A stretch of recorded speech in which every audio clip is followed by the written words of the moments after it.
All right. Hey, everybody. Welcome to my channel. My name is Nate, and I try and help out with new kind of tips and tricks, gadgets, and things that can help you be a better parent, a better dad. Really trying to focus on kind of parenthood, fatherhood, and what it's like to be a dad in this crazy world. And shortly here going into 2025. Just one more day at the time of the recording of this video. So again, thank you for watching. Thank you for coming to my channel.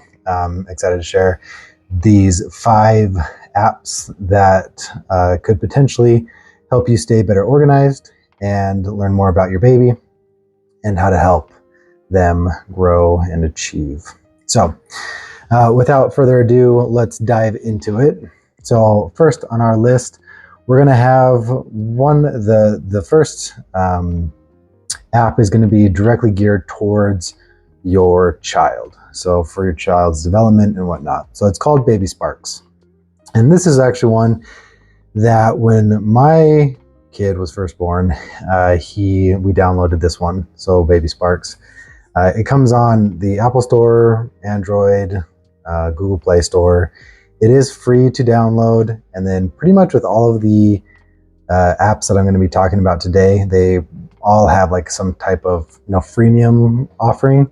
So you can get in for free, and then you can always upgrade to a plan, like a basic or a premium plan, and you get more features and things. But we found that at least with Baby Sparks, the free version was pretty good, because we really just wanted to find out kind of what we should be looking at in terms of what should we be feeding, and what kind of progress and things and developmental milestones and whatnot.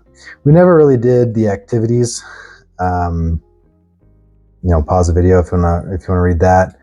We just didn't find it very helpful because, at the time we were just kind of on the go and go, and didn't really have time to sit down and actually do any of these activities. But what is nice is that Baby Sparks does offer a monthly and a yearly option. You obviously get a better deal when you do the yearly package, but if you are just looking for monthly, you can just do 1 month, 2 month, get an idea of what that is. Take some screenshots on your phone of milestones that are in the future, 6 months, a year from now, and then you can reference those as you reach those milestones. So pretty cool. It basically just lays out what are the milestones for the first 3 years of life, has really good reviews, again, created content created by scientists and other things. But again, we never really dipped into that. Let's see what else. So parent resources, again, articles that you can read, exploring different categories of your child, feeding, breastfeeding, sleeping. There's just a ton of stuff that you can get into and search through their database. But it is free to sign up. I'm going to leave links to all of these apps in the description below. If you just want to click on that, you can go over there. None of these apps are sponsoring the video. So know that at the bottom of my heart, I really am just giving these reviews and this information without any bias or strings attached. Next up, we have Cozy. So Cozy is Family Life Simplified. It's essentially an organizational app where you can download it. Again, it's free, but they have upgrades, as with pretty much any app these days. But you can download it for free, get going, and then it is essentially a calendar, right? So it's a calendar, a to-do list, a shopping list, recipes, and you can do agendas and things like that. So it's kind of like an all-in-one. It has a lot of the things that you would need for your family. This is, we used it for a little bit. It's a little bit more involved. So if you are definitely the one that likes to keep things on your phone and reference your phone for pretty much everything that you're doing, this is going to be a good one for you. right? As opposed to opening up like Apple Notes or Samsung Notes or Notion or other apps that are out there, you can simply open up just Cozy and you can get everything there. It is nice with the family calendar feature. So like in our case, for example, we have more than just like me and my wife, right? There's me and my wife and then our baby, Ted.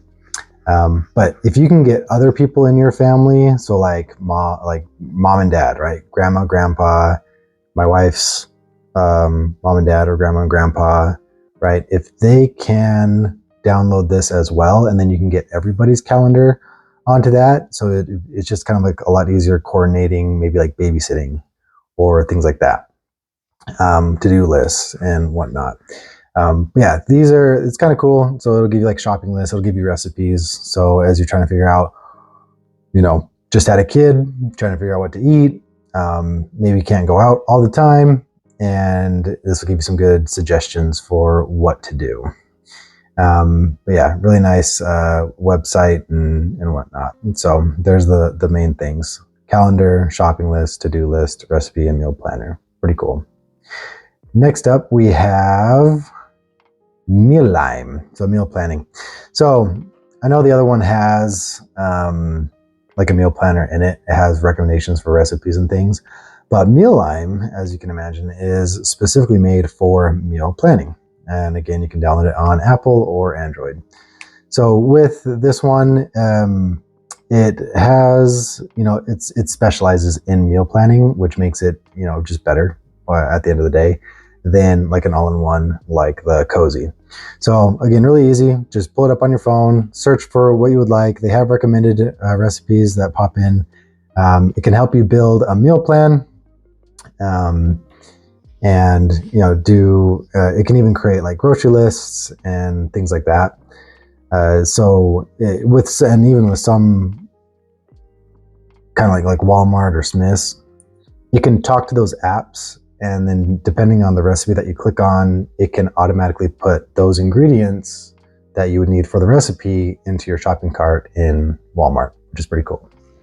So just another app that you can do. Mealime, try it out. I know there's a bunch of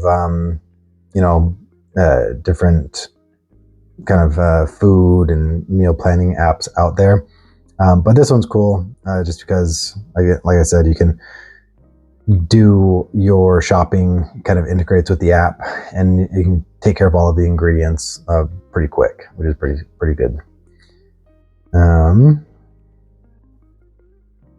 And this one is free. All right. So Bark, this one. So with, full transparency, I have never used Bark. Wouldn't really need to, because my kid is only 2. He's just over 2 years old, and wouldn't really need any use for the products that Bark sells. But I have heard good things about Bark, and they have a lot of cool technology. So if you do have older children, again, this video is more or less for the exposure. So just trying to, essentially let you know what is out there and what you could potentially look into. But Bark is essentially a all-in-one ecosystem that allows you to control your children's watch phones, apps. They have monitors, they have website control. So you can install this either on devices like an iPad or a laptop or computer or whatever, or you can buy one of their watches, their phones, download the Bark app.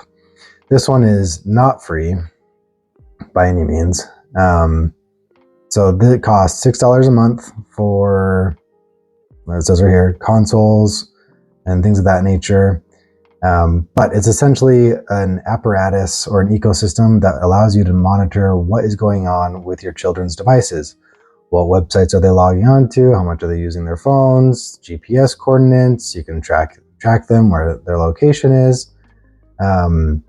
And it'll do everything. Monitor their social media, give you alerts for potential dangers, depending on, keywords and things that they're typing in or searching for. So yeah, pretty cool tool. I imagine I'm going to be using something like this, or I will be using Bark in the future when my son is older and he's able to have a phone.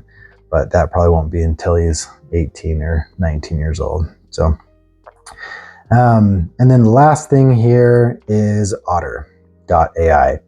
Now, this one is a little bit different. This one is not marketed to parents at all. This one is a meeting assistant. So essentially what it does is you can download the app, you get it on your phone, and then essentially what you can do is it records everything. So once you open it up and you press go, it'll start recording everything that is being said and then transcribing it into text, essentially. So beyond uses for business, because that's what this is primarily used for, is business. When you have business meetings with clients or sales or something like that, obviously it'd be really useful to have the conversations written down, so maybe you can go back and look and see what was said. But I think a different application that we could use for this is so while your wife is pregnant, you can take this and use this in all of the doctor's meetings. Simply just put it on the counter or just hold it in your hand, press go, and then you can transcribe all of the things that the doctor is saying.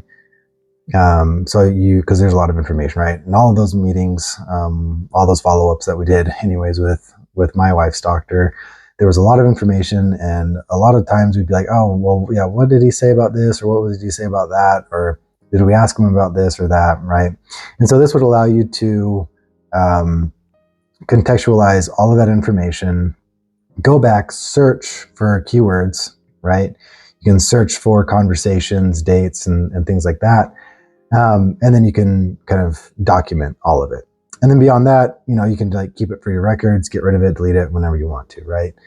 So this is just kind of a neat tool because you can, again, put this anywhere. So if it's like a doctor's appointment, if it's you're having the baby and you want to just transcribe what's happening in the room, might be a lot of just like ahs and screams in there, but nonetheless kind of cool. Just another kind of way that you can go about this.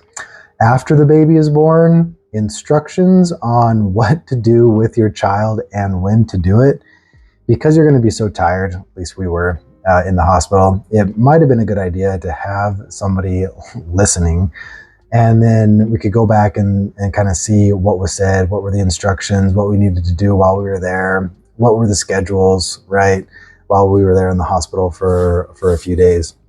And then after the hospital, whenever you go to like a wellness visit or checkup or whatever, you can just make sure that you're getting all the information and whatnot, right? So just another kind of a tool, an artificial intelligent tool that's not necessarily used for parenting applications, but I just thought it would be cool to use it in that way. Pricing is pretty cheap. So they do have a free and basic version. So you can use this. So 300 monthly transcriptions, 30 minutes per conversation. And yes, 300 monthly transcription minutes. That's a lot. And if you wanted more than that, again, this is just on a monthly basis. So again, if you switch over to monthly or yearly, right?